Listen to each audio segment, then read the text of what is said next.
at the iconic Assen TT Circuit, celebrating 100 years this weekend as well. Can you take us through a lap of Assen? Can you show me how to master it? I have a fun fact for you though. I've actually done a lap here a long time ago, and probably on the old circuit, not the one that you've done. But can you show us some little tips and tricks here? Yeah, I mean, like, I've only ridden here a couple of times, but I've had, I don't know, good success here last year. Not bad for my first year, and I enjoy coming here. I've actually been here once or twice on my training bike. I actually really like this place, so we definitely made the trip last year to ride it in the summer break, which was cool. So yeah, there's definitely a few key points that are pretty iconic about this joint, but yeah, it's unique and I think everybody loves coming here. Awesome, well, let's head through that first sector and you can give me some pointers on how I can master a lap. All right, a track walk, Senna. When you're coming to do this on a Thursday before a race, what are you looking for? Are you just trying to re-familiarize yourself with the circuit, or are you trying to see if there's any changes, or just to see what it's like again? It's actually a social thing. Okay. Swear to God. I watch a load of onboards. I watch previous years' videos of myself, anything. I listened a lot for like the gearbox of other riders and lines and brake markers if you're unsure or don't know. But honestly, there's not much to see. We check for little things, like if a track's been resurfaced, you want to have a look at that. But okay, it's nice, but you also get to walk with your team, and I don't know, maybe not everyone's going to tell you that, but for us, we all, even bosses, you know, everybody in the team in the background comes out to have a walk. So yeah, I wouldn't say that I'm out here looking for anything specific. It's actually cool sometimes if tracks you haven't been to or you didn't expect. Like for instance, turn 1 here, I would never have really told you how much camber it had until I literally just looked at it then and went, I didn't really notice that, but I knew it obviously had some to a degree, but it's just stuff like that. But I'm not looking for crazy things, no, for sure not. Well, let's talk about camber, because that's one of the key features of this circuit. There's a lot of on and off camber, right, as we start to head through the back part? Yep, it definitely changes. First 2 sectors has got a bit of both. Yeah, you're spot on with that. So, see, told ya. Yeah, but yeah. So coming through that first corner into the second corner that we're heading to now, what's the game plan? How are we heading into that before it goes off again? Turn 1's pretty simple, but then come here, and at the end of the race, when everyone's got no tyre, this one's pretty famous for getting proper sideways and can destroy the tyre in the race. But in qualifying, you can almost get through here full. If you, I remember just cutting slightly to load the front, but this is definitely a bit of a, I wouldn't say scary one, but you definitely have to commit when you commit into it for sure on the fast lap, and definitely at the end of the race when everyone's got no grip, this one's pretty entertaining. So yeah, and then we're heading into the right that never ends. The right that never ends. Absolutely never ends. You tip in there and you're just waiting on the edge of the tide the whole way. So yeah, it's perfect corner for racing going into that left. I don't know how many famous overtakes were into the change of direction just coming up over here, but yeah, it's definitely unique. So this track, it's really designed for that real racing, right? I would say so. It's got a bit of everything, like you said before, with the camber, but also like the going into sector 2, the fast kink. It definitely takes a lap or 2 on Friday morning to get that one right, so it's definitely not easy. Okay, well, let's head that way now and you can show us what you're talking about with that fast kink. Is this 3 or 4? Tom, coach, is this turn 3? Or is it 3-4? Look at the map for a sec. You sure? And this is turn 5?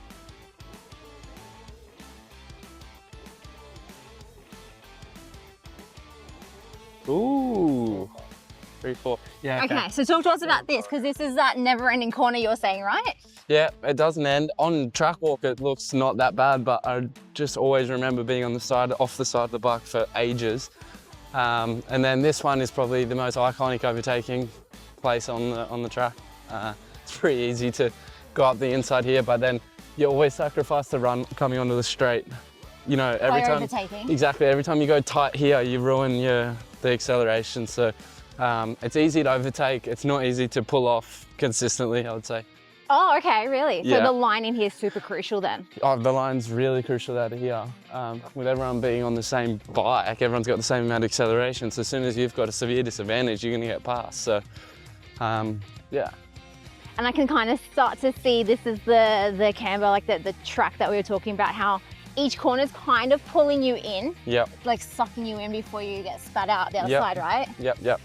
It's not so bad here, but definitely has some camber to it. Yeah, just like a little bit. And that's what I think is the fans at home, they don't get to see this as much on TV. That the circuit itself, it's not necessarily flat. Exactly. No, you don't. For sure you won't see it from TV. Not even I can look at circuits from TV and understand it. Okay, maybe Mugello you can get a bit of an understanding how that could have some, but until you walk it. And actually it's a technical thing as well. Like in Mugello, I didn't really notice that I had some problems on one camber versus another with the bike. So as soon as you like walk the track and take that into consideration, that if you're struggling on camber versus off camber corners, that therefore what the bike's doing. So it's a little interesting one that I forgot to take into consideration lately. So recently. There's so much that just happens that I guess the average fan back home just does not know or get to hear about, like little things like that. For sure. That's a little insider point. But what I love about this place is how the grandstands over there, they can see majority of the track because the track is quite flat. Holland, we know, is a flat country, right? Compared to Mugello, where we've just come from, and you kind of like, I can only see one part of the track at a time. Super cool that everyone can have access to pretty much everything here. So you've got the line, you've got the drive, you're heading down this part here. What's going on down here? Where are we heading into? Yeah, we're heading into the back straight, obviously. Every time I come out of here, I'm always just thinking about that damn kink because it's so fast.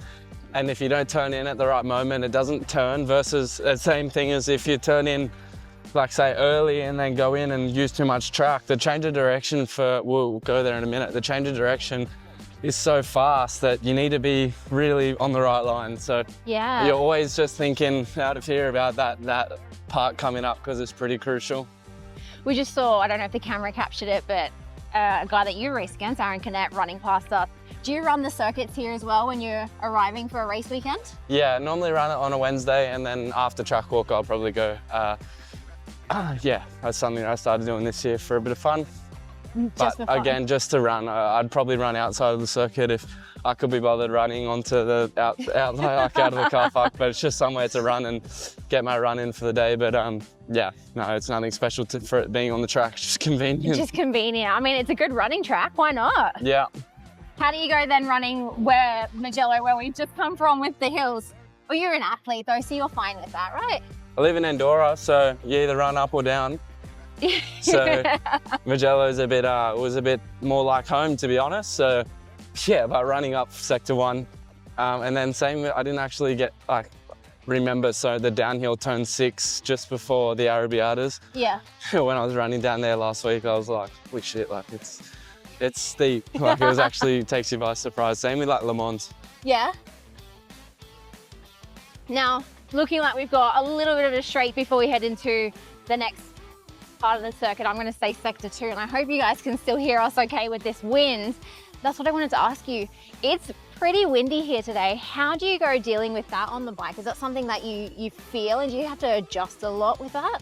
Yeah, wind's crucial for us. Yeah, I don't know if it's the aerodynamics of the bike in Moto2, but anytime we have wind, it never does anything positive other than if it's directly behind us. So yeah.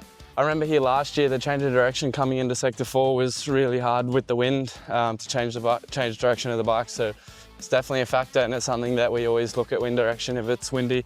To even like braking, if you get a tailwind or a headwind into a braking zone, you have your brake markers, and all of a sudden you're like, holy crap, like what's going on here? Or you've stopped too early, or you've absolutely run straight. So you always got to pay attention to where it's coming from. It can just change things so quickly, and I guess that's something Phillip Island, when you get there as well, you'd notice that there a lot too, right? Yeah, your lines change at Phillip Island. It's probably the one track that you would consciously change where you're releasing the brake.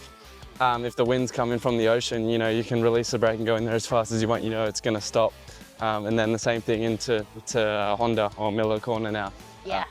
You know, you need to brake pretty early if it's coming from the ocean, so. All right, Sen, we've just come past straight. Now we're heading into a series of like quite tight little, what do you call it, a chicane? Yeah. What do you call it here? It's fast here. Like I said about getting to Yeah. Getting the bike to turn as you're adding angle so fast is a bit tricky here. Yeah. So the tipping point's quite crucial, and then it's also easy to wash off too much speed here. The next corner is actually way faster than what you think, so you really just got to like come back, depending on the gearbox you're running, come back 2 or 3 gears, release the brake and get straight back on the gas. But this is tricky to get the bike, like I was saying before, get it flipped over in time, because the longer you take to flip it over, the more you're going to spend time on the brake and then on the corner speed sacrifice. So if you can go in there more or less full gas and change direction early, release the brake, then you keep flowing. Yeah. This circuit though, the flow's the key, right? It's not a very start-stoppy track. It's more about keeping that momentum. I would just say accuracy. Okay. Accuracy and keeping corner speed up. So then you get that bike flipped, then we start to head into this left-hander before we go into another tight right further down there. What's the go here? What's the line driving out is what you keep. Are you thinking of further up there, or are you just trying to get the bike entry in back here? I think it's not short enough that you really have to like think about not going out wide to prepare the next one, but it's not long enough to not care about it. So you definitely need to like use the corner speed, use all the track, but then you can't stay out there because the next corner's right, you know what I mean? And yeah. That corner you really want to let it, we'll go there in a minute, but the camber is massive there and you can just absolutely rail it. So yeah, like you want to prepare it, but this one's important to keep the momentum. Keep the momentum, get into that next right-hander, and then just let the bike stick into the corner and drive out. That's probably one of the coolest corners on the track, actually. Awesome. All right, well, let's head there. I can hear the excitement already. All right, Sen, heading into this corner that you're so excited to show us about, but well, I've got you. Honestly, this kid, I swear. Talk to us about, is there anything that you miss from home? You're such a European now, but do you miss any certain parts of home? Because I know you're a Camden boy through and through, right? No, I'm not European at all. I have a European passport, but I definitely miss home probably more than other people that I speak to. So like a lot of people love the lifestyle in Spain and move over here without issues, but I'm always trying to sneak home if I can, or putting the idea forward to go home. And I love my time at home. It's important. So yeah, no, I still miss it. And that's definitely where I, surprisingly enough, like when all this is finished, I'm not staying here. You know what I mean? Like I feel like I'm here for a job. I do love it. It's nice and all that, but home's where you said Camden. So that's where my family is, and that's where I like to be. So that's where I'm happy. So yeah, I'll probably be back there after all this. Yeah, I love it. I can tell. No, you're making me miss home. Hold that thought, because let's talk about this corner. I don't know if the camera can show, but like, it's like NASCAR. Yeah, literally how much camber. Like, it's not that bad, but it's not that bad. But I feel like I'm walking on an angle here. Yeah, you are walking on an angle. I can feel it to my feet. Yeah. But yeah, you can. Sucks you in, and then that drive out starts to like lift up. So does the momentum of the track here actually help the bike lift up and over? I wouldn't say, okay, yeah. Do you see what I'm trying to explain? Yeah, I understand what you're saying, but I feel more of it when you release the brake, the bike just wants to follow you around. You're not chasing it, you know what I mean? So, right. Okay, drive out of there, heading into a little flick to the left. What's the game plan? No, this is straight. I don't know why and who was driving the machine to navigate this joint, but like, no critic, but I think you could have made it straight. And I've said to my guys last year, I was like, why is this like that? It would be cool that if there was no curb, you forcefully had to change, but with the curb being so big, it's just So you just hit this straight through? It is straight. I know, but the way that it looks like as a punter is like, oh, you go like that, you go like that. Yeah, very. So it's just full gas? Yeah, it's a straight.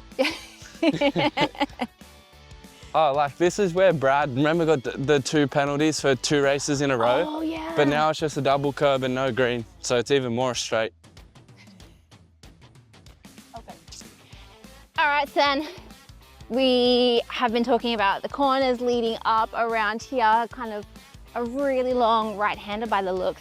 Now we're going back into a bit more of a straight, another practice start area. Then what's the game plan? Is it the drive coming out of here to get through to that next part? Yeah, after you come out of this bottom part on the edge of the tyre, it's always spinning, and this is actually really fast. Obviously on our bikes, you're still not quite like maybe like Moto3 stay fully tucked in, but we stay relatively tucked in here. You can almost do that full gas. I think you can. Can't remember honestly, but I'll tell you after Friday. Senna's gonna do this part full gas. Yeah, no, it is full gas. No, it's definitely full gas. It's fun. It's super cool. And then this part is so fast. And then like beginning of sector 2, the change of direction up here is so fast. And you know, the bike, obviously it's harder to change direction when you're going faster. So, and definitely in the race, like here, a bit of slipstream, there can often be like a group 3 abreast in the race here. Like my race last year here, me, my teammate now, and another rider were 3 abreast into here on the final lap last year. So it's a narrow track, as you can see, and yeah, it makes for good racing. It is very narrow, right? What's going through your mind when you are that 3 abreast, like you're saying, is it, I just have to get in front of these guys? Oh yeah, if you're 3 abreast, then, you know, you got not much else choice to do, you know what I mean? Like, you're obviously going for it if you're 3 abreast. So I actually come out worse for that last year in the last sector on the last lap, but that's okay, it's a new year. That's it. New year. All right, so heading up to here, this little straight, kind of flick it right, flick it left, right? You don't take this part straight, you flick the bike through.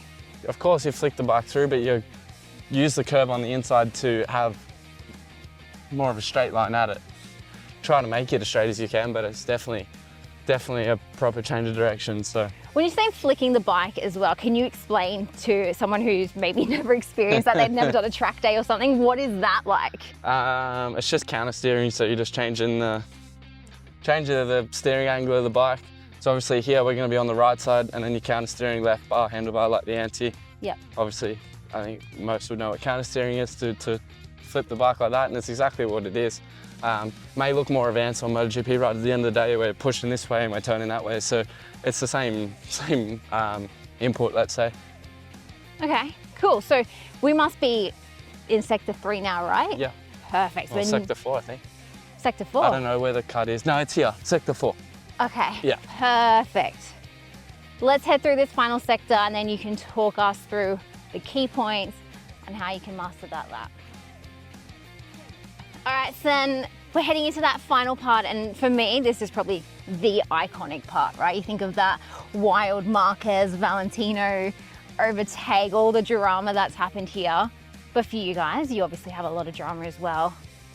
How are we going into this final corner before that main straight to cross the line in first? I would say in the race, or like more so the last lap of the race, you're obviously trying to protect your inside as much as you can and not get past.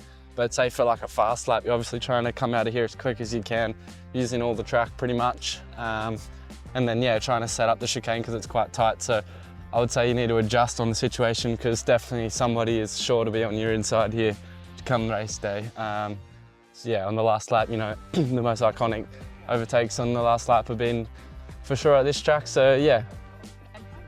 Drive out of this last corner then. Is it the line that's like super important here? What if you are having to overtake? How are you going to sacrifice something, or is it better to get the drive and get the slipstream down the start finish straight? Yeah, depending, like if someone overtakes you in here, you obviously need to try and protect after he's gone through and yeah, capitalize on their slipstream, say on the exit.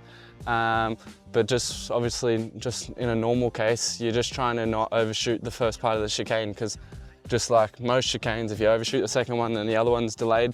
And especially here, the curbs are really thin on the inside and the outside. It's easy to touch the green on the second part of the chicane. And if you hit the green on the second part of the chicane entering the straight, they cancel the next lap because it's technically a breach entering the lap. Yeah. So the whole next lap can be ruined. So yeah, there's not much room for error here. So yeah, you're either protecting to not get past, or you're trying to be like just super accurate on where the bike is to get the best run onto the straight. So you can lose a lot of time from the second part of the chicane to the finish line, for sure. I don't know if the camera can see pointing up there, but this is that iconic chicane that we've been talking about here. And on track, sorry, on TV, it looks a lot shorter, but now that we're walking it, for me, and I don't obviously ride a Moto2 bike, it kind of looks like it's quite long, but you're really having to flick the bike through here again, right? For sure. So much flicking of the bike here. It is. There's either fast change direction or slow change direction. All right then, so that final chicane, heading down the start-finish straight, that's the lap of Assen.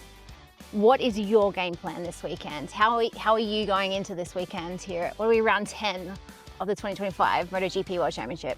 Well, first I need to do that, exactly what I said, as fast as I can. Exactly, as what he said. And then, yeah, no, I'm feeling really good. We're in a really good spot with the bike. We're in a really good spot with the team. I'm just feeling really good, honestly. So, yeah, we're tackling things really well together. We made a big step in the Barcelona test the other week with the bike.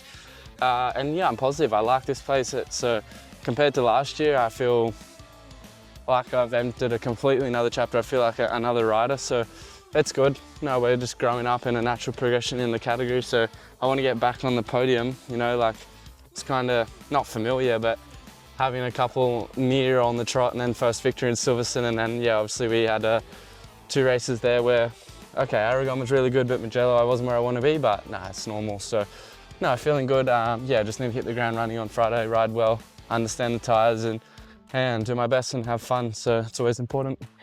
The rest of the season, looking at the remainder of the calendar, what's your plan for the rest of it? Is it to try and just keep that consistency of the podiums up?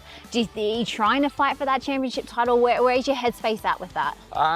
No, just looking in the near future. I'm just trying to keep that performance going. You know, go to each track, each situation, and be better. And rather than let everyone's has difficult times or worse tracks or worse situations. So if you don't let them really affect you too much and you can keep that stability going, the results will come a lot easier, more consistently, and that's what I'm chasing. You know, I've been pretty consistent this year. We're 6th in the championship, so my goal is just to stay within the top 5 of the championship of all times.